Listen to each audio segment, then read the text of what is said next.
అందరికీ నమస్తే అండి.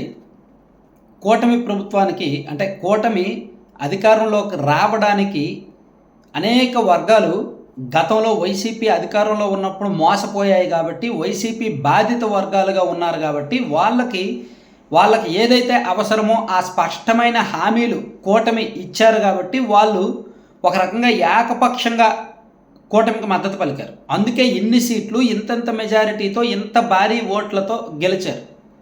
సో మరి గెలిచిన తర్వాత ఏం చేస్తున్నారు? ఆ వర్గాల ఆశలు నిలబెడుతున్నారా లేదా? ఆ వర్గాల అనుకున్నవి నెరవేరుస్తున్నారా లేదా? ఇచ్చిన హామీలు నెరవేరుస్తున్నారా లేదా అనేది మనం మాట్లాడుకుంటే, ఫస్ట్ హామీ తొలి సంతకం దాదాపుగా 20 లక్షలు 20 నుంచి 25 లక్షల మంది జీవితాలను ప్రభావితం చేసి వాళ్ళు ఎదురు చూస్తున్నది. మేబీ పోస్టులు 16,347 పోస్టులే కావచ్చు కాక, కానీ ఈ 16,347 పోస్టుల కోసము సుమారుగా 20 లక్షల మంది పోటీ పడతారు.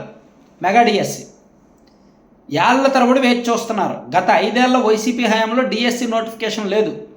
ఎన్నికలకు 2 నెలల ముందు మాత్రమే 6,100 పోస్టులతో నోటిఫికేషన్ ఇచ్చారు, కానీ అది ఎన్నికల స్టాంట్ కింద పక్కకి వెళ్ళిపోయింది.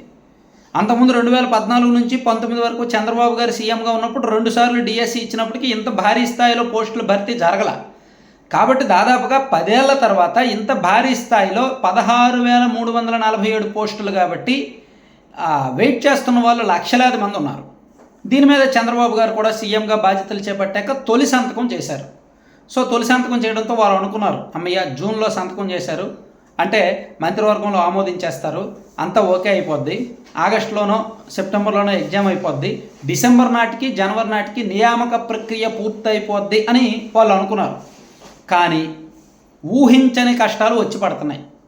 టెక్నికల్ మిస్టేక్స్ లేదా రిజర్వేషన్. ఇప్పుడు తాజాగా అది ఎందుకు లేట్ అవుతుందంటే రిజర్వేషన్ అంశాలు.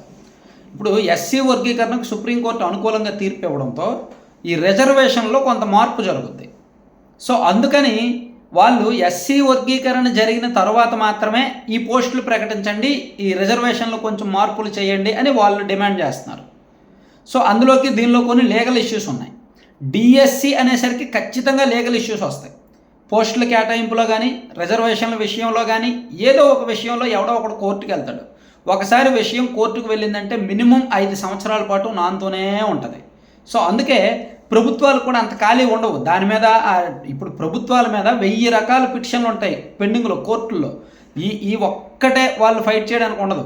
అందుకని ఎవరైనా కోర్టుకు వెళ్ళే అవకాశం లేకుండా, ఎటువంటి లీగల్ ఇబ్బందులు లేకుండా ముందుకు వెళ్ళాలి. కొంచెం లేట్ అయినా సరే అలా ముందుకు వెళ్ళాలని ప్రభుత్వం చూస్తోంది.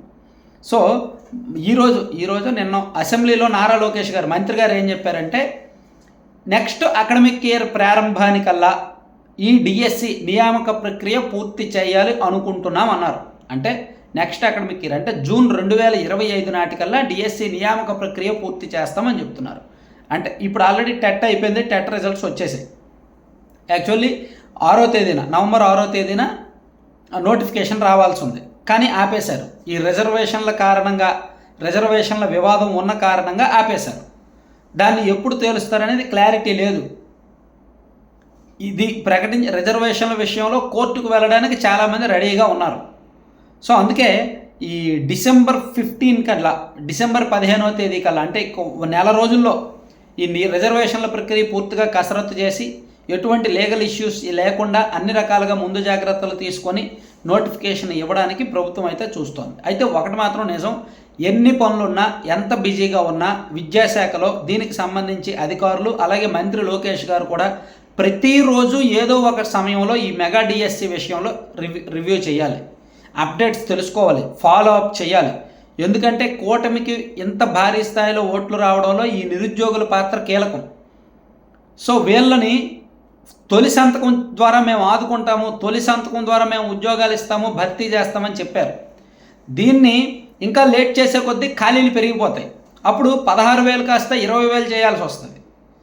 సో ఈ మొత్తం మీద ఈ 16,000 ఇంత లేట్ అయితే మళ్ళీ ఈ ప్రభుత్వ 5 ఏళ్లలో మళ్ళీ ఇంకో నోటిఫికేషన్ ఇవ్వలేరు. అది కూడా ఒక రకంగా అన్యాయం చేసినట్టు, అది కూడా విమర్శలకు దారితీస్తుంది.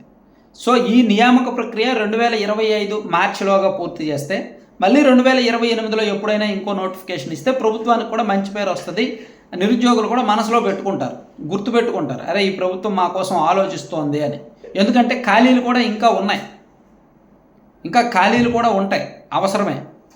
సో ప్రభుత్వం ఎంత త్వరగా దీని మీద రియాక్ట్ అవుద్ది అనేది చూడాలి. లేకపోతే మాత్రం ఈ లక్షలాది మంది రోడ్డు ఎక్కుతారు, వాళ్ళని ఇంకా ప్రభుత్వం ఆపలేదు కూడా. Thank you.